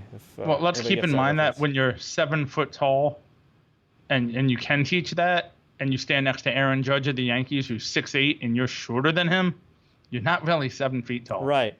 We let's see, Big Cass versus LeVar Ball. Scott, I want you to answer this one. No, NASCAR reference, and if Alan Wu is out there listening, he'll get this. It should be Kyle Busch versus LeVar Ball. Yeah. You're not a NASCAR guy, but Kyle Busch is the LeVar Ball of NASCAR, and Alan will definitely agree with me. All right. But I would like to see LeVar Ball get speared by like Roman Reigns. I think that'd be pretty cool. That would be pretty hilarious. That might get Roman over. That might. Terrell Scott brings up the fact that we forgot to mention before Finn came out, somebody was singing "He's Got the Whole World in His Hands." Yes. Vanessa Bray. That was pretty cool. That was really cool. Yes. Jinder, one of the worst Cobra Clutch Slam ever. Agreed.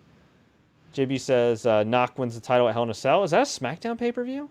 Has to be. Oh no! What's the September? Is there a September SmackDown pay-per-view? You know what? I'm gonna look at the. Because they didn't announce it. I think it. They had. I don't know. You know what? Let me look at the schedule. I don't think there's 2 pay-per-views the next 2 months. I think it's just 1 and 1. Oh no, that can't be right because then somebody's No Mercy. Whoa! I got an ad playing in the background. No Mercy is Raw.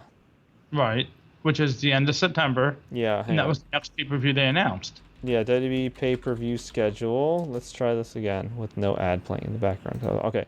List of pay-per-view events, 2017. Upcoming pay-per-view events. Raw is No Mercy, September 24th.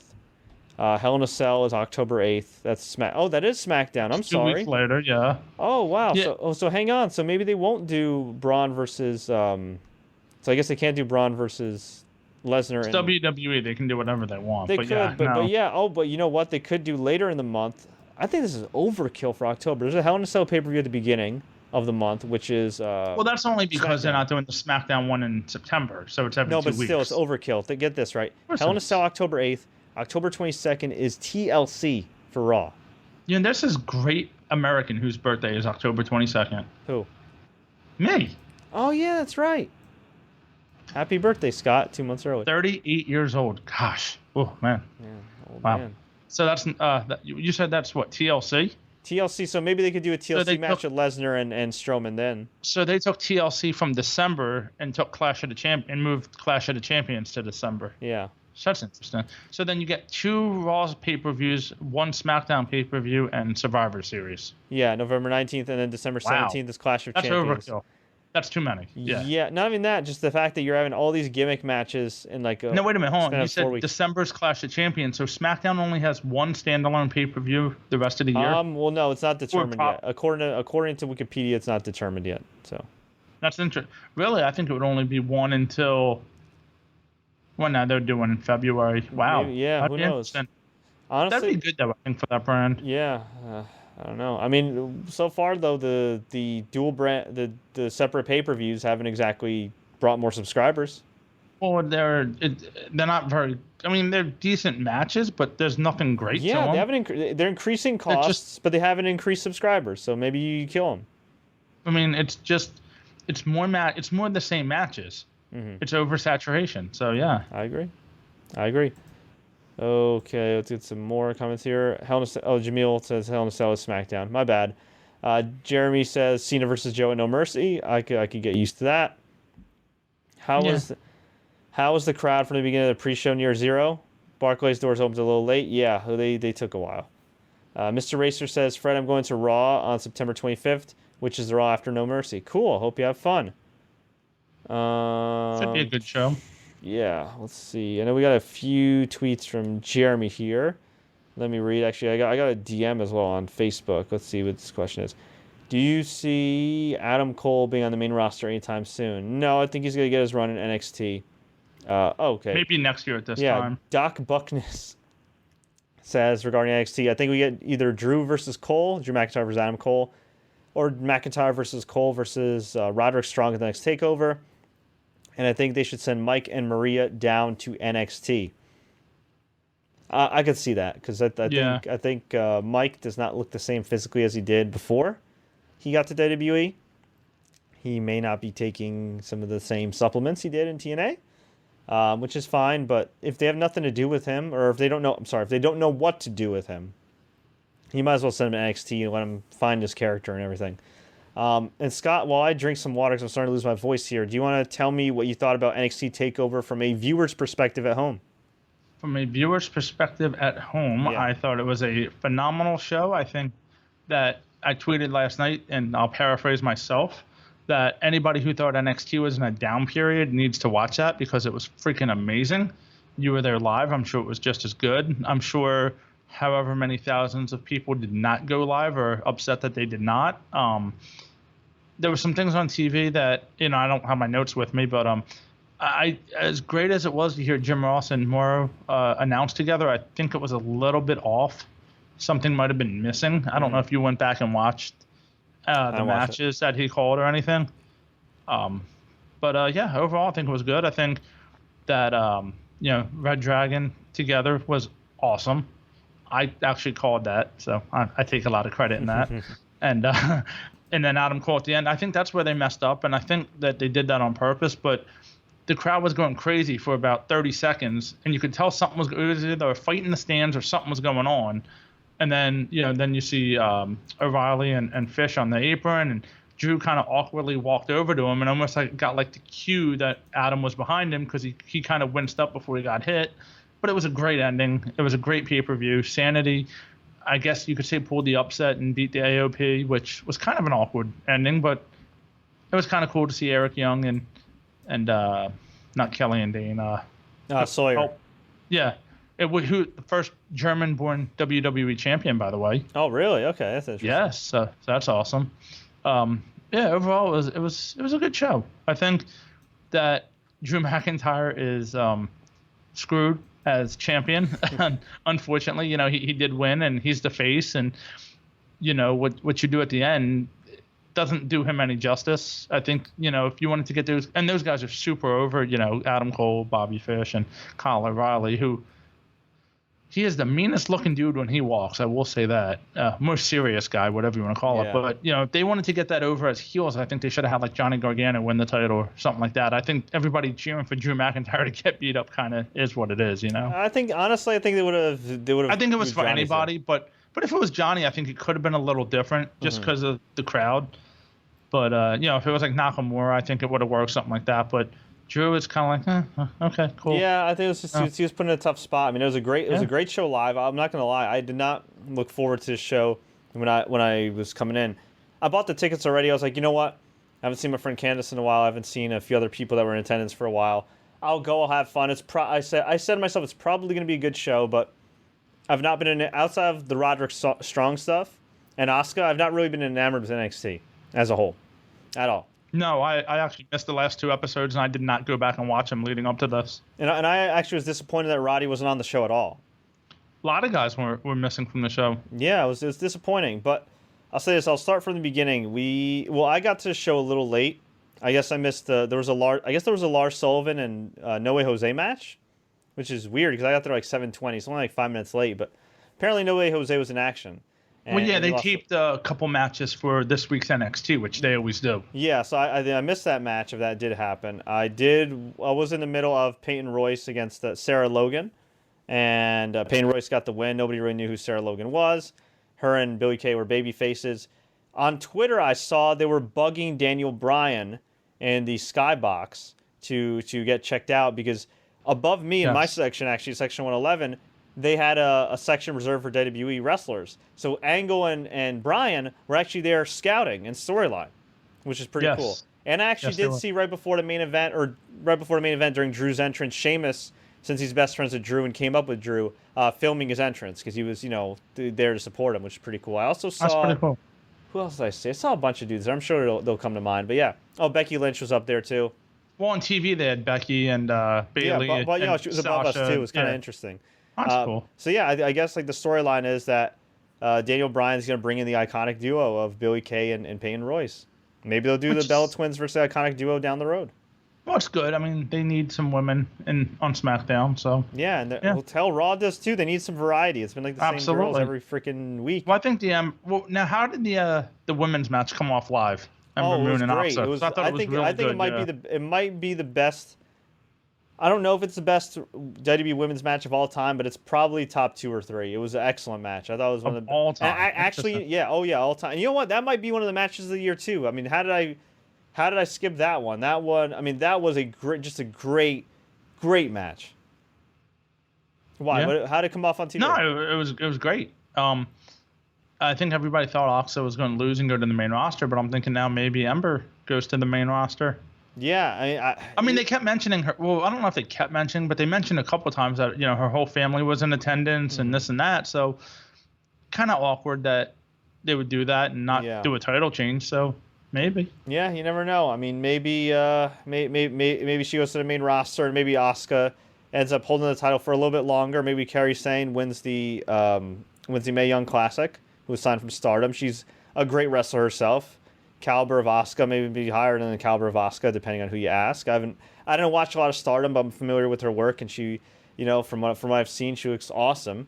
So I could see maybe her kind of taking that torch from Asuka and carrying it for the NXT brand, and maybe then Asuka goes up to the main roster, or maybe Asuka stays undefeated, goes to the main roster, wins the women's championship, and holds both belts, and then vacates it, and just leaves the lasting legacy as the Goldberg of NXT. I wonder if what they're doing with Asuka is going to hurt her on the main roster, because I don't think she's going to be that dominant on the main roster, and I think she's going to have losses, and I think that's going to be an issue. Hang on. I think what they do on the main roster is going to hurt her on the main roster, not what they're doing in NXT. No, but that's what I... That's what you mean, though. Like, you think they do trade wins and all this crap after she was dominant for 500 days? She's not going to be as dominant, obviously, on the main roster, and it's going to be weird. Yeah, no, I agree. We'll see. Maybe they will actually protect her. Who knows? Maybe they'll actually protect her. Or you know what? Maybe she'll stay undefeated like Nakamura and only lose once, but she'll just have to sell for like Alexa Bliss for 30 minutes, like Nakamura did for Dolph Ziggler and Baron Corbin. Moving on. So the Peyton Royce match was okay. We had one of the highlights of the night was for a match tape for NXT. It was awesome. Tyler Bate came out. I didn't expect that. Tyler Bate came out with Trent Seven. They got a huge reaction to take on Wolfgang, who's a great athlete, and the returning Pete Dunne, who was injured a couple weeks ago at Progress Wrestling. Freaking awesome. He got a huge reaction. Forget size, okay? This dude is an absolute rock star, and he would succeed at any level on the main roster in any situation. He just his in-ring presence, everything, the swagger, he's just so good. He really is. He's great. I love Pete Dunne. And Pete Dunne and Wolfgang got the win when I believe Wolfgang hit a senton bomb on one of the guys. I think it was Trent Seven to get the pin. Awesome match. Crowd loved it. You guys should definitely check it out in NXT. And then we had the main card, which was great. We had Code Orange, the local New York band, play the theme song for NXT. Not going to lie, I feel like 90% of the NXT TakeOver songs all sound the same, but it's still cool to see their live performance. And unlike other wrestling crowds, this crowd was actually pretty hyped and respectful of the band. They didn't boo them or anything. So we had Johnny Gargano versus Andrade Cien Almas, accompanied by Zelina, I think is what Thea Trinidad's name is in NXT Let's just now. go with Thea Trinidad, yeah. Yeah, a.k.a. Mrs. Austin Aries in real life. And Andrade Cien Almas got the... Was it a clean win? It looked like a clean win from my end. Was there any kind of distraction? Gosh, I don't remember. I don't think it was Yeah. No, it was? She Johnny was going for the finish and she threw the DIY shirt at him. Oh yeah, that's right. But they didn't really mention that it was. They just said they threw something, but it was the DIY. It happened very quick, and then Yes. Almas hit the running knees, pinned him 1-2-3. This was an excellent opening match. This is the best that Almas has looked since he's been in WWE. Period. Absolutely. He looked like a star here. Johnny's Johnny. He's got himself in great shape. He's a great professional wrestler, an excellent babyface. But Andrade Cien Almas, this guy is awesome. Zelina is just what Andrade needed right now. Other than his mask. I think if he put his mask back on and became La Sombra, he'd be even better. But since he can't go back in time, since they don't want to do that, this is the next best thing. I would like to see after this maybe them forming a stable with perhaps Kalisto and somebody else. I would love to see that. I mean, you can't call it Los Ingobernables because CMLL and New Japan own the rights to that. But for those that don't know, back in New Japan and CMLL, when he was La Sombra, he was in a group which still exists right now called LIJ, Los Ingobernables, the Ungovernables, where it was him, Tetsuya Naito, Bushi, Evil, and these guys just essentially were dudes that didn't give a damn to just... What the hell was that? My apologies. No worries. That's my giggity text message. I thought I was on mute. Yeah, no worries. They're essentially dudes that just don't care about authority at all. To the point where when Tetsuya Naito won the IC title in New Japan and won the IWGP Heavyweight title, he threw the belt in the air. He slammed it on the ground. He dented the gold. He didn't care at all because they're ungovernable. They don't care. And if for those that wonder where that Tranquilo spot came from, where Andrade Cien Almas does this and relaxes on the ropes. That's one of Los Ingobernables' trademarks. That's one of Naito's trademark moves, where he runs, he teases, he's going to go for a dive. He instead somersaults and just does this, and that's they call it the Tranquilo spot. So it'd be really cool if they kind of take that concept of LIJ and do it in WWE. I think that'd be really good for Almas. Of course, you keep Thea Trinidad in there because she's an awesome heel manager, really good on the mic. She's got a great look. I don't know why the hell it took them so long to sign this girl. She's been a free agent for what, 3-4 years? It's been years since she's been in TNA. But better late than never. I'm happy she's got a shot. She's a local girl from this area. Much respect to her. She has definitely enhanced Almas' character. It seems like it took... Didn't The Rock use her in the filming of the Page family movie? Yeah. It seemed like it took that for that to happen. Yeah, and amazing because while Rock keeps up with wrestling, the guy's got a busy schedule. And he saw her talent before WWE did. Pretty amazing. Yeah. So, yeah, that was a great match. I did not expect that match to be as good as it was. We had the Authors of Pain take on Sanity. I'm not the biggest Sanity fan outside of Killian Dane and Nikki Cross, but... Who might still be flattened somewhere in the Barclays Center. Yeah, but they were babyfaces here against AOP. I've actually become a big Authors of Pain fan. I tweeted the other night, a year ago, I could not care less about the Authors of Pain. A year later, they're now one of my favorite acts in the company, and it's a testament to their hard work. It's a testament to their improvement. It's a testament to them just getting more comfortable with their characters. And Paul Ellering went from being just that old guy that's managing Authors of Pain to a dude that really is a great part of that whole package. So much respect to AOP. This was another great match. Hard-hitting, all over the place. The highlight, as you mentioned, Scott, was there was a table set up on the corner on the outside of the ring. Nikki Cross went for a dive on... Who'd she go for a dive on? I think it was Akam. I think. Yeah. It's 50-50. It's either Akam or one of the Authors of Pain. And then Killian Dane hits a flying crossbody onto Nikki, still being held by one of the AOP members, through the table. That was nuts. Yeah. That was nuts. Eric Young hit his flying elbow for the pin. 1, 2, 3. No. It wasn't that the flying elbow? No. That wasn't the finish. Oh. He did hit the flying elbow. It was a double team finish, I think. Oh, yeah, that's right. The other one hit the move, Yeah, their double team move, which I'll get the exact name of the move right here. Actually, let me pull up my notes. It's probably easier to do that. Okay. How'd they get the win? They got the double team. They did a double team neck breaker. No. Okay, yeah, they did a double team neck breaker. This is a great match. And afterwards, Bobby Fish and Kyle O'Reilly, Red Dragon, for those that don't know, they were a standout tag team for many years in Ring of Honor Wrestling and in New Japan, and on the Indies. They came out and attacked both guys, set their sights on the tag titles. Both men previously debuted in singles matches on NXT TV, but this is the first time we've seen them together, and they definitely made an impact. Absolutely. There's no other way to say it. We awesome. had Neville in the crowd and Shinsuke and Kalisto in the crowd as well. Crowd went nuts for Shinsuke. Jim Ross was the guest commentator for this match. I think the previous match was Corey Graves was the guest commentator. This match is Jim Ross. Yep. Code Orange came out to play Aleister Black's theme song, which is great. Aleister Black's one of my favorite acts right now. He took on Hideo Itami. This was another great match that saw Aleister Black block the go-to-sleep attempt. He hit the Black Mass kick and pinned him 1, 2, 3. Just awesome match. It was a match, honestly, I wasn't looking forward to, and it was. It was a great match. It was a great match, and I'll say this.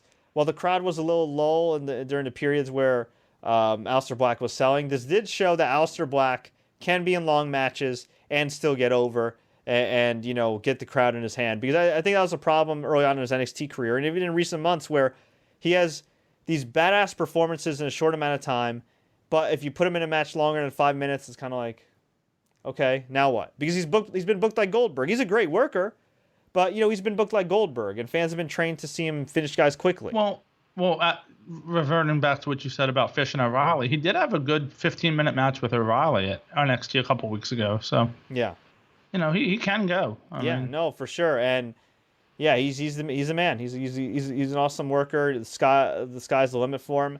And remember that idea you had where you said Nakamura should debut and just win the world title? Which, with the benefit of hindsight, was a better idea than what they've been doing. I do remember that. Yes. Yeah. Are you going to say that about Aleister Black? I think I said that about Aleister Black. No, are you going? What are you going? Oh, am I going? Are you asking? Are you going to? Yeah. Okay. Isn't SmackDown going to have another show in the UK in a couple months? Probably.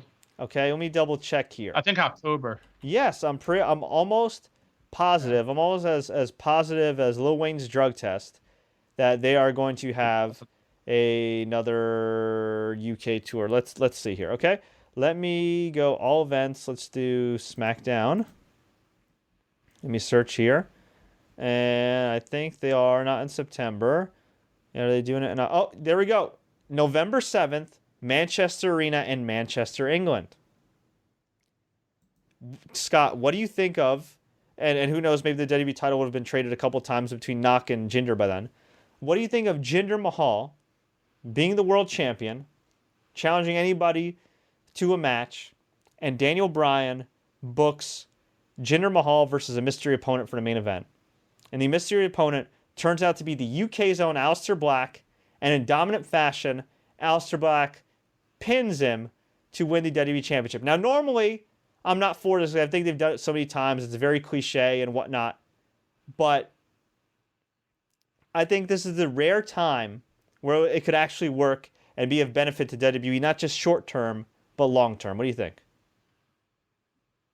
I'm thinking if Jinder is champion in November, I want a time machine so I can go back in time. Even if he's like a transitional champion, meaning like Knock could win it like in September, Jinder just holds it just to like. I don't see enough of him right now to say that.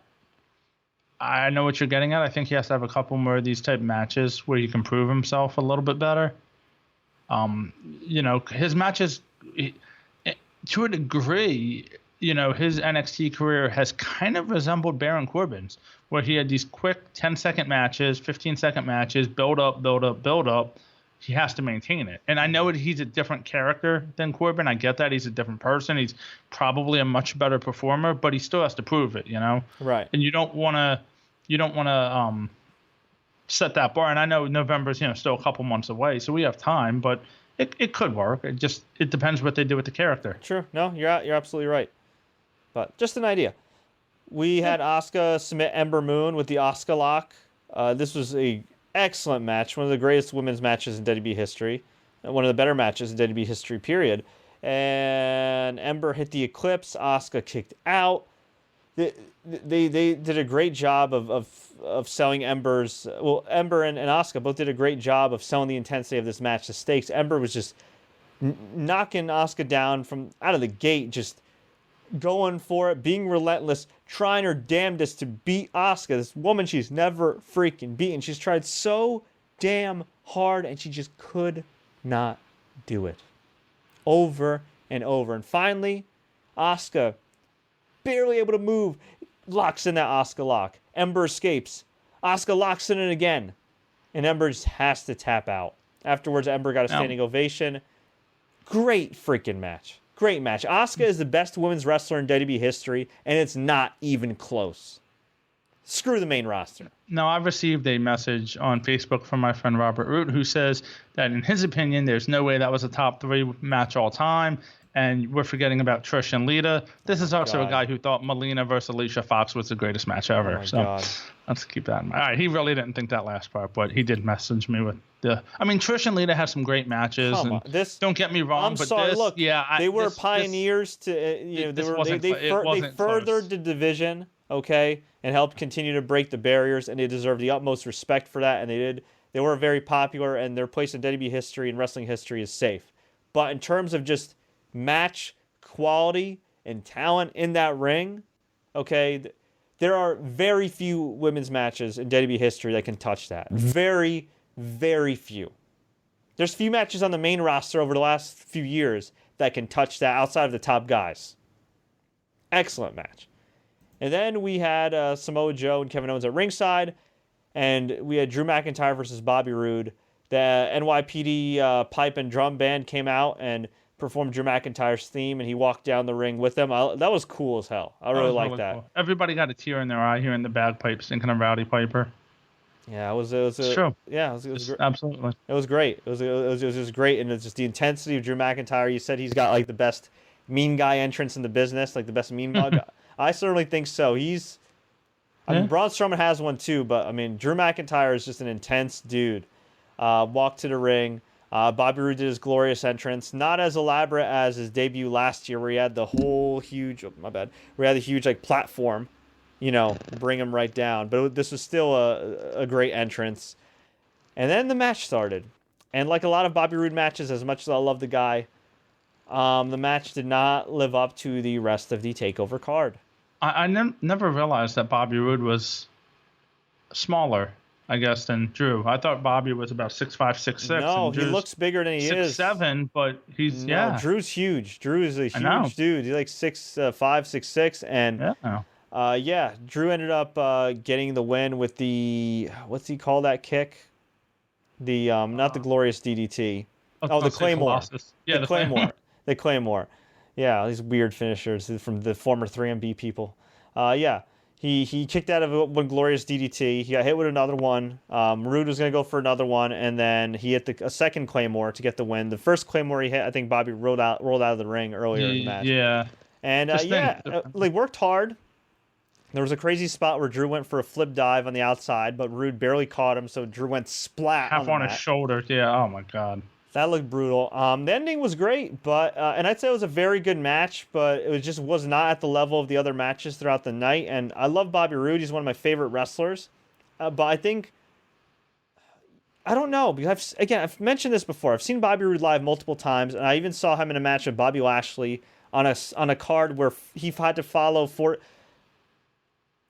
I'm trying to think how to say this. Okay, I went to a TNA Impact Wrestling card a few years ago, right? There was a TLC match with the Hardys, the American Wolves, and the Dudleys. They tore the house down. 40 minutes later, Bobby Roode had to have a one-on-one straight-up pro wrestling match with Bobby Lashley.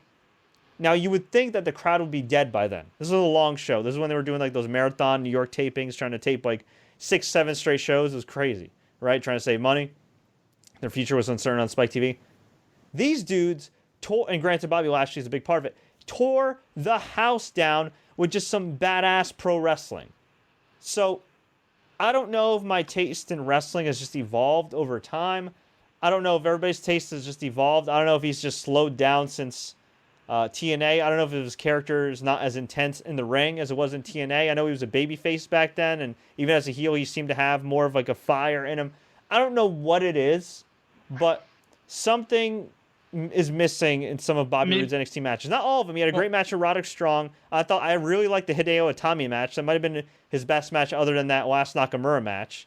But other than that, I don't know. I feel like sometimes his matches are just kind of there until the ending. Well, keep in mind we said that about Samoa Joe, and he stepped it up lately. Yeah. But maybe this is just what they want from him. Yeah. Maybe they don't need the character. The character is kind of what he is. So True. They don't need necessarily that guy to have those matches, True. I mean, he's doing a good job. He's doing a good job, but it's just like, I don't know. I'm not even saying he has to do crazy spots. Just turn up the intensity a little bit. I feel like it's just a little slow. Like, I had a guy behind me doing live commentary. He was like, neck breaker. Go for a chop. Yes. Hit him with a punch. It would have been awesome. Clothesline. And he kept like predicting Bobby Roode's moves. Like it was hilarious. It was like, kick. Yeah. That sounds like early punch. 90s WWE video game commentary. Yeah, I was like, punch. Yeah. Hit him with the neck breaker. Hit him with the neck breaker. He hit the neck breaker. And we're just dying laughing because, like, again, I love Bobby Roode, but it was so true. It's just so patterned. Honestly, like, I love the guy, but he's kind of like, and this is not really an insult because I think a lot of people would rather be compared to this guy than others. He's kind of a poor man's Triple H at this stage of his career, in a way. Triple H and Bobby Roode, it doesn't matter what matches preceded them. They're going to have their style of match no matter what. Now, do I think that Triple H at any stage of his career over the last, 10, 20 years could have a different kind of match based on how the crowd reacts? Absolutely. Bobby Roode, yes. But for whatever reason, we saw it at WrestleMania. These guys have a tendency to just, I'm going to do my match. You like it or you hate it, I'm going to do my match. More often than not, it does work out for Triple H and Bobby Roode because they are great workers. But, man, I don't know. I don't know. Again, it was a very good match. I don't want to hate on it at all. It was a very, very good match. I'd say like a 3.5 star match. It was not a bad match at all. But before the aftermath, I was wondering why the hell was this the main event. So afterwards, Drew McIntyre wins. Some people in my section start chanting, "You deserve it," which led me to give him the side eye. And then Bobby Fish, Kyle O'Reilly are on the apron. They're just staring down Drew. And my main man, who I saw live a couple months ago at ROH, Adam Cole, baby, former Ring of Honor champion, runs out, attacks Drew McIntyre, hit him with 2 super kicks. Apparently on the second one, he didn't really get him. But from my vantage point, it didn't look that bad. And in the replays, I guess they had a good camera angle that covered up for him. He posed with the NXT Championship. He walked out with Rude, with Fish and O'Reilly. And as showing off the air, after showing off the air, the fans are just waiting for his catchphrase. He's going to walk out. Everybody's thinking, all right, he's just going to be intense and not say anything. And when he's up the ramp, he just goes, "Adam Cole, baby." And the crowd goes nuts. And throughout the whole night, when they did the 1-2, whenever it was a near fall, they do "sweet." For the Young Bucks. There were a lot of Young Bucks fans. There were Elite chants. There were Bullet Club chants. There were 2 sweet chants when Adam Cole was out because he's, of course, a former Bullet Club member. And then afterwards, when we were exiting the arena and it was just bottlenecked, you hear seriously, there's one for 10, 15 minutes. People singing "Adam Cole, baby," chanting "Too Sweet," singing the Elite theme song. The Elite. It was nuts. It was, and seriously, dude, I saw a ton of Bullet Club shirts. I'm not kidding. I saw Adam Cole shirts. I saw Bullet Club shirts. I saw Marty Scurll shirts. I even saw 2 kids. They had to be 12 or 13. I kid you not. And Kenny Omega shirts. This was a hardcore crowd. And it just goes to show you that the world, thanks to the internet, has gotten smaller. And it goes to show you that the Bullet Club, and all those guys, especially the top guys, are phenomenal self-promoters. They really are. They really are. The Young Bucks, Kenny Omega, Adam Cole, even long before the Bullet Club. These are guys that, it's just a testament to their talent, their hard work, their appeal, and their hustle, man. Their hustle is just Unbelievable. Adam Cole was the most over person in that building. And that was his first time on WWE television. Think about that. Yeah, a lot of people watch Ring of Honor, but has Ring of Honor ever gotten 10,000 people in an arena? I don't think so. Mm-hmm. Granted, they may be able to next year or the year after if Daniel Bryan's a free agent, if they're able to ever lure CM Punk, or maybe they're able to do something big with New Japan. You never know. It could happen, and I think it'd be a great accomplishment for professional wrestling outside of WWE in North America. Funny you say that about Daniel Bryan. Did you see what Cody Rhodes did tonight or last night at the over in overseas? No. He was doing the yes. And Daniel Bryan did tweet, interesting. And Brie Bella straight up said that in an interview that, you know what, I'm cool with Daniel Bryan wrestling, and we'll see what happens. And Daniel Bryan has said that he told Edge and Christian on their podcast that, if it's deemed too unhealthy for him to wrestle again, a year from now, he won't wrestle again, but he's expecting to wrestle again. And I don't think WWE's going to bring him back because it's, for the medical liability. And he was very complimentary about WWE, but can you imagine Daniel Bryan back in ROH against, like, say, Kenny Omega or something like that, or New Japan? Oh, my God. Oh, my God. The only reason although if Bryan had to worry about concussions before with those knees that Omega does. Yeah, there's a part of me that wants to see Bryan in New Japan, but there's another part of me that looks at the physicality of those matches at the G1. And if you guys haven't seen any of those recent New Japan Pro Wrestling matches, if you have Access TV, tune in every Friday night, DVR it, or sign up for NewJapanWorld.com. I cannot recommend enough the caliber of wrestling. That's another reason why I wasn't that excited for NXT going in, because this was the year where I really said, like, you know what, I'm going to try to watch New Japan more often, try to watch some more other types of wrestling more often. And I do every now and then, but it's just been busy the last couple of years with my job and project management. It's just tough between this job and the TV show. I've really been spread thin. And, this springtime was a really low period for WWE. Yeah, there were some good matches here and there, but you know how it is, Scott, the WrestleMania hangover and all that stuff. And I just said, I need something different. And I went out of my way to watch a lot of the matches from the G1 tournament, and well, I don't think it's conducive to a lengthy career with some of the bumps these dudes took. The storytelling, the selling, the athleticism. Well, it's a different style altogether. So the style together. I mean, honest to God, New Japan Pro Wrestling right now, main event wise, might have the best roster we've ever seen since maybe, I kid you not, maybe since WCW at its peak. I mean, not even main event roster, but it's like, remember when WCW had such a stacked roster between, like, Jericho and Eddie Guerrero on the undercard, and you had all these other dudes, and Rey Mysterio, and Juventud Guerrera, and of course... Well, the whole cruiserweight division, really, yeah. I mean, they had in 97, they probably had the best roster top to bottom of all time. I think in terms of just talent, not star power, but talent, I think New Japan has that right now. It's unbelievable. I cannot recommend it enough. And if you don't have the money for a New Japan Pro World subscription, that's fine. If you maybe don't have the time, whatever, I would at least suggest, if you have Access TV, seeking out the show, or on YouTube they upload a lot of free matches. Go and watch some of the matches they've uploaded. Trust me, you will thank me, okay? Because I think it's 2017. Fans have raised their standards, and that's why guys like Baron Corbin and Big Cass have a much harder time. In the mid 2000s, they had a hard time too, but at least they got some leeway. But now, with New Japan out there, with all the great work that's going on in the Indies, with the great work that we saw in the Fatal 4-Way tonight, with the great work that we see from John Cena and Cesaro and Sheamus and Seth and Dean tonight, I mean, if you want to make it to the top of WWE these days, you got to have your working shoes, or you got to stand out. And even Jinder, even though he's not like a flashy champion or a great pro wrestler, the guy at least has something.